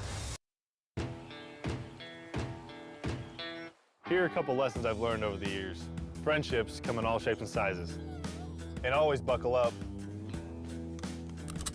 Seatbelts save lives. That's a rule we can all live by.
Welcome to the Boise State Esports Game Pants Arena. I'm your host, Jacob Jem Palmer, joined by Brenner Bearlad. We've been covering ABC Collegiate Overwatch for you tonight, and UC San Diego started off with a very surprising start against the Broncos, picking up the first win in control. Boise State responded in hybrid on Kings Row, getting a win of their own. So now we head down to the third and final game of this best of 3. It is going to be Escort, and I know Brenner's going to be pleased because it's his favorite. Route 66 has been chosen. Yeah, and as you mentioned, Boise State defending first, so they chose to defend first, which I find really interesting because I actually prefer attacking on Route 66. So I'm curious how Boise State might be going into this matchup, knowing that they're defending first, and they defend pretty aggressively on Route 66. It's either you defend aggressive as you can, hold them in the diner, or you hold the top of the gas station. So I'm curious where Boise State might try to hold them, as well as how UC San Diego is going to try to break those defenses, because a lot of the times we see maybe a Farah, an Ash, probably a Wrecking Ball just to try to cause the chaos in the backline since there's so many opportunities. So I'm definitely anxious to see what these teams' strategies might be. Well, we actually, before we get to the match, we have a little bit of Overwatch 2 news that has actually been dropped. It actually looks like we have a map poll that's going to be used for the Overwatch League 2022 poll. Of course, you can see here the new push map. It's going to be New Queen Street and Colosio, I believe. So that's going to be nice, but Route 66 still in there, so that's good for you going forward. Yeah, also good for Boise State. Kings Row is still in hybrid, so is Eichenwald. But new Midtown hybrid map, as well as a new Escort map, Circuit Royale, with the 3 priors of Dorado and Gibraltar still sticking around. Yeah, so it's nice to see. It's just gonna be an avalanche of new content all of a sudden. I'm sure a lot of Overwatch players that have been staying loyal will be very appreciative of all that. So it's nice to see things all kind of corralling together. Of course, with new Queen Street, I'm just surprised they just didn't go for New York, because that's True. just that's just Also it's surprised already been taken in other media. no but Toronto. No Toronto, which is also kind of interesting. Yeah, it has been a map that's been teased kind of often, so I'm curious why that's not around. A lot of old maps also not in that pool because, you know, they want to keep it together, but I wonder if they're going to update any of them for the new game as well. I don't know. I remember, wasn't Monte Carlo also teased as a push map? Yeah, I remember. It's Monte been a Carlo while. We haven't heard a lot, so I've I know. forgotten about that news. Yeah, well, unfortunately for you Canucks out there, you're just going to have to wait a little bit longer for your Overwatch stage to be brought to fruition. So sorry about that, but it is going to be exciting to see the next semester finally roll around and see a lot of new content. But one thing that isn't new, Doc's keys to the game, because those are tried and true and always applicable, and it's never to take a fair fight, and that means to take fights in unexpected places when your opponents are unprepared and when you can have ability advantages. Brought to you by Drop-In Gaming, the premier online platform for gamers who seek competition. You can play your favorite games to win cash and prizes through free and paid entry matches and tournaments. Whether you're new to the scene or a seasoned veteran, Drop-In Gaming has the right games and competition for you. Alrighty, we're ready to head into the third match, Route 66. This is going to be decided between Boise State and UC San Diego. Of course, UC San Diego was the one who chose this stage, so maybe they have a sneaky strategy that Boise State hasn't considered. We're just going to have to find out what is being brought to the table, and here we go. Match 3, Boise State versus UC San Diego, Broncos versus Tritons, Route 66. Yeah, and as we talked about, this being a best of 3, it's all down to this, and already we know exactly that's Matt Merck on the Wrecking Ball, because that is his main that he is able to just dominate the field with. We can also see just from the silhouettes, it's going to be an Echo with a Brig and Zen, so no Pocket Mercy, also a Diva, and I believe that is a Tracer down in the corner, which might be Gob. So Boise State definitely sticking with that very high speed, but the Brig and Zen are going to have to be very well defended in order to not just get rolled over by UC San Diego. But, a very early elimination from Chosen that charged up right click. Talking about a dominating sentence of, I'm the better Zen, look at me go. That is insane right now. Who needs Widowmaker when you've got Chosen on Zen? Yeah. One shot, one kill. Gonna also be the Ash 1v1. This is a near mirror match except for the Wrecking Ball and Sigma and Diva. So Sigma Diva, sorry. But Plato also winning the 1v1. Which, considering how good Matt Merck is on the Wrecking Ball, you know, if you don't match him in skill on that, then that's definitely going to be a deficit. He's going to have a field day. Oh, yeah. And already Goblin taking down the Wrecking Ball, losing that really main tank for the Tritons. They're already having to go for a reset. And Boise State can so easily just have that poke, but with Princess getting the elimination onto Goblin, could swing the fight in their favor because they still do have that spawn advantage, and pack goes up to 80% for that pulse bomb. But Princess with an amazing dynamite takes down both supports of Boise, means Boise might just have to back off here. We see it's going to be a battle of the Wrecking Balls here between Roe and Matt. A little bit of help. Actually, it's just going to be a wash between the two. Yeah, Goblin came in just in time on that Tracer to get the elimination. But now the Pulse Bomb is charged for the Tritons. But at the same time, Matt Merck already has the mines compared to his counterpart, who's only at 80%, which just goes to show how good Matt Merck is at the mines. Sadly, he triggered them just too high on the roof, so many of them got missed. Yeah, I was surprised there, especially since, you know, it's going to with the payload so close to the checkpoint, it's like a no-brainer. You drop it where the payload is going to have to go, but fortunate whiff on that one. Yeah, we also saw the pulse bomb attempt from Goblin just land perfectly on Brig's shield, so that also got negated. But now Plato with his own dynamite is going to take down Princess, and Goblin with some excellent poke using all of his abilities. Matt Merck just going to drop in right on their heads and take down Sigma with the help of Chosen taking down Paco. This has really been back and forth so far, and look how far the payload has gotten. Yeah, that's one thing that UC San Diego is really good at, is even if they don't win a fight completely or Boise State is winning, they're really pretty good about staying on the payload and making sure they can get as much distance as they can. So now the rally is going to come out from Hinge to kick this team fight off, trying to give as much armor as they can to win this fight. And now Ro is going to bring out his own mines right on that main rotation point and bridge. Both bombs coming out from both the ashes of these teams. Bagel so close to the rally is going to activate it immediately, as the Sigma will end up just trading out with Bob as Plato takes him down for revenge, as Peko wins the 1v1 against Gob with the help of that Brig. So Boise State is down one, and now the Transcendence comes out for the Zenyatta of the Tritons, as well as Ro taking down Chosen and Hinge taking down Kel. This should be the checkpoint for them, but Bagel's not going to give it up easily. I mean, that's what Doc's talking about when the objective is more than the kills. You're not on the checkpoint contesting. UC San Diego is able to steal out that checkpoint under Boise State. Now Paco with these pulse bombs has been able to take down Bagel as Hinge finishes off the Ash, and the Sigma takes down Matt Merck. Boise State's going to have a clean reset here because they've been trickling. That's a nice luxury there on the motel. It advertises free color TV. This is why we love Route 66. With a Betamax player as well. Of I mean, you're living in luxury. Everybody knows what that is. As Princess wins the 1v1 against Plato, but Chosen wins the 1v1 of the Zenyatas.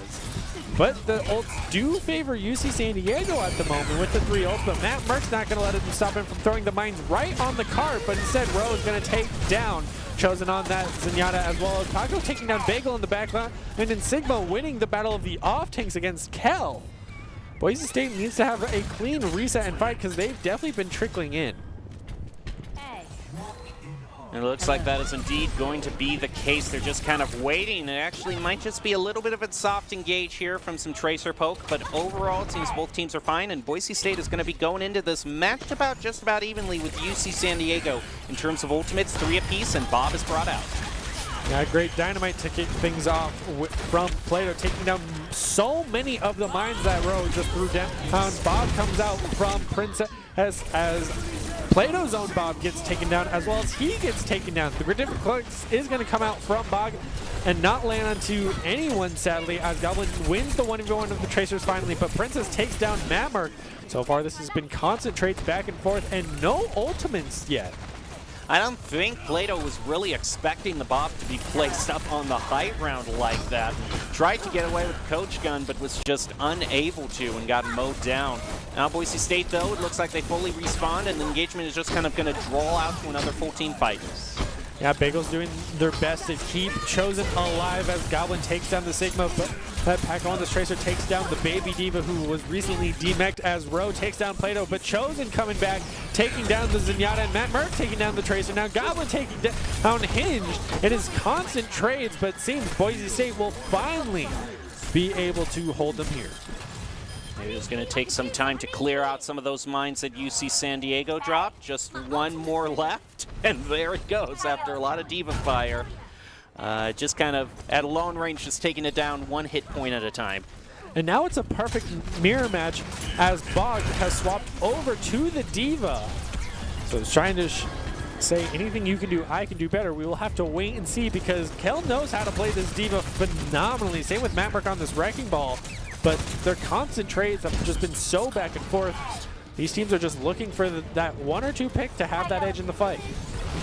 Matt Merck is actually just kind of waiting for them to all go in and drop the minefield right on top of them. Combo! And has paid off right on Zenyatta as the rally comes out from Hinge. Tries to knock the Ash off the roof, and Kel's going to throw down the mech. Will not land with the self-destruct. Even tried with the remake elimination, but the Wrecking Ball is just too fast. Instead, he's going to eliminate the Baby Diva as Matt Merck took down Princess, but Plato's also going to take down Ro. This might be the end of the push for UC San Diego. They haven't gotten the second checkpoint just yet. Overtime's ticking down, even taking down the Tracer. And Hinge on the break. Bagel taking down Lucio. That should be it for the hold. 89.606 meters for the Tritons. They got pretty far.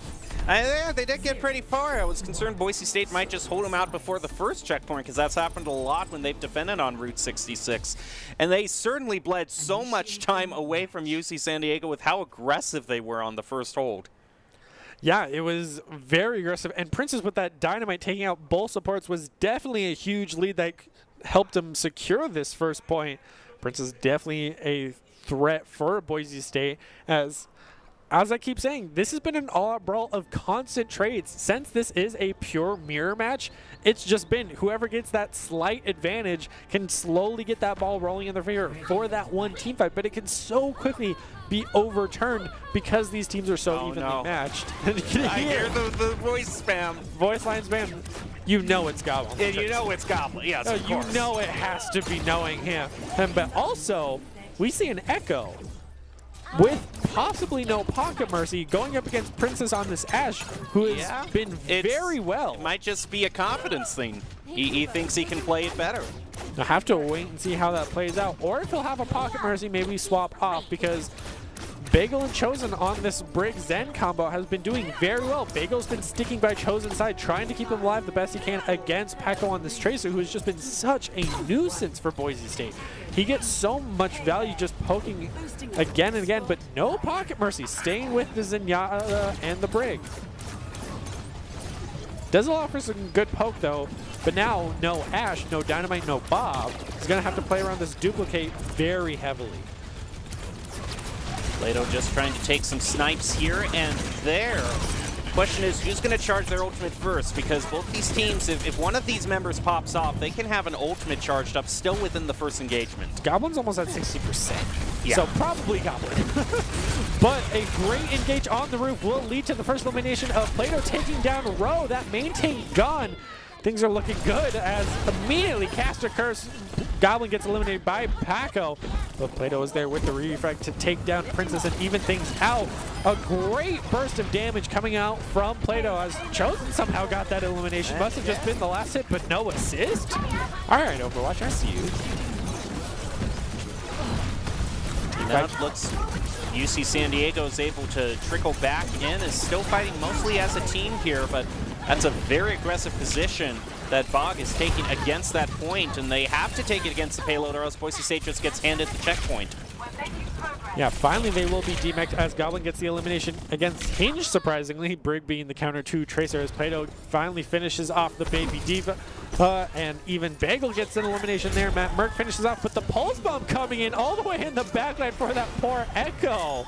It's always hard to see that Echo had been eliminated. Exactly. It's just standing up.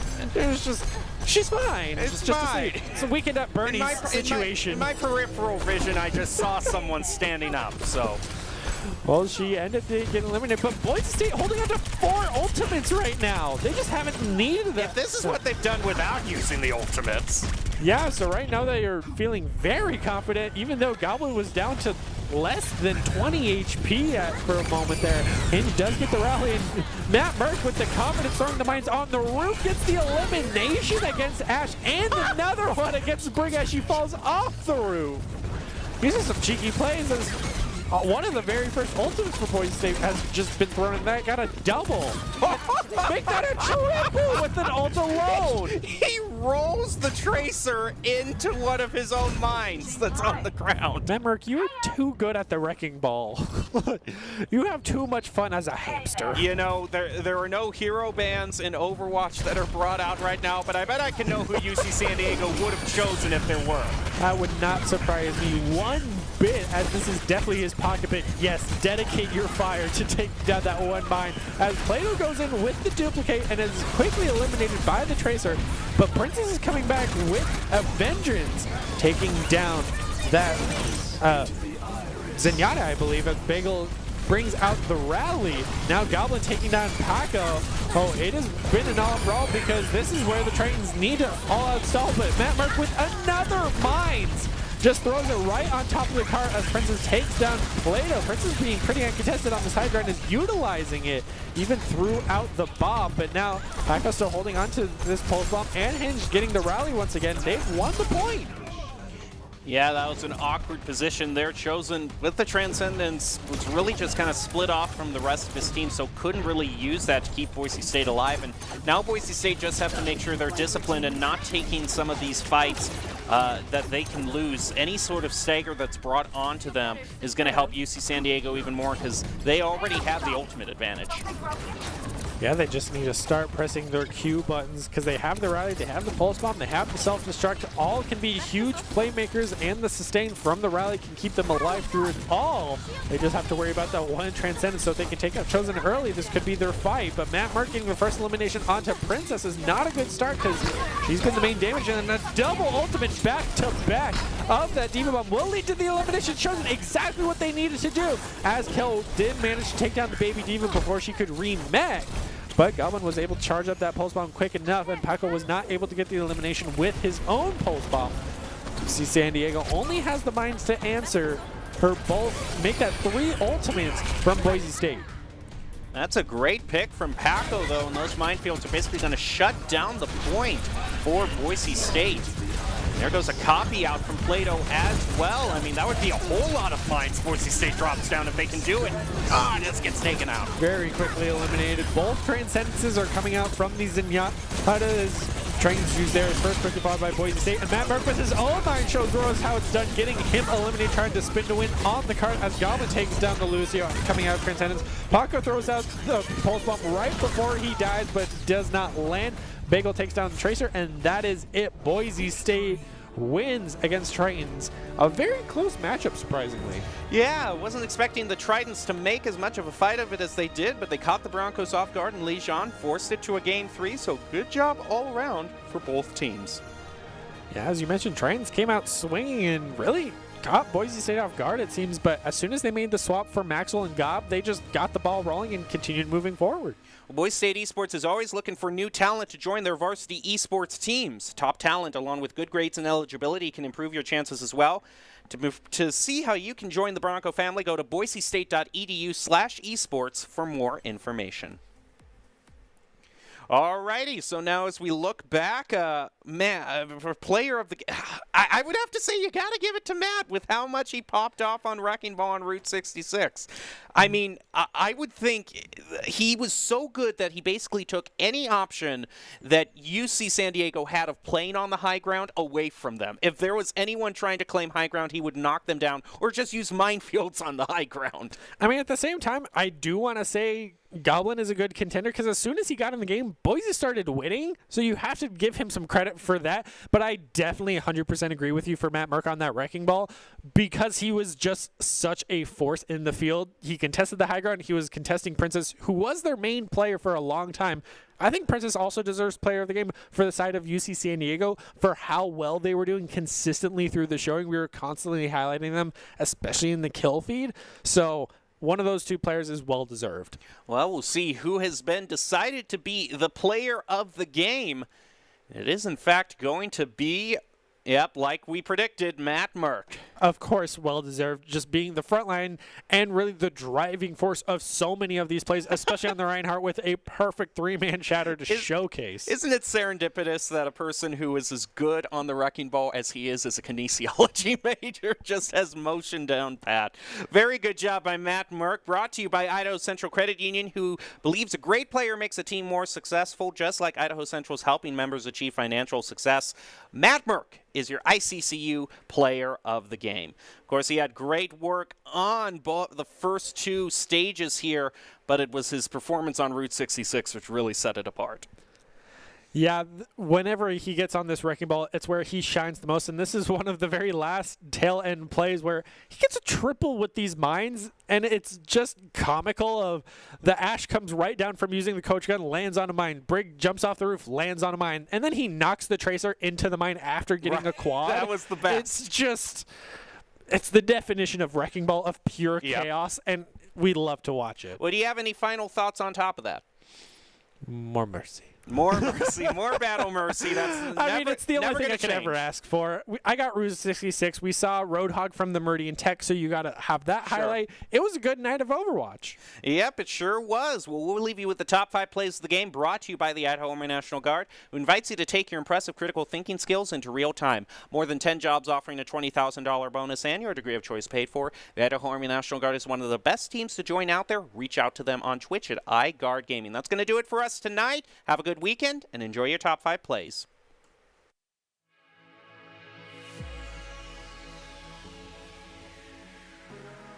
Taking a position like that because they've taken advantage of the boops off of the bridge so many times for other teams. So they definitely have guts, or maybe they just don't pay. No, they paid for it.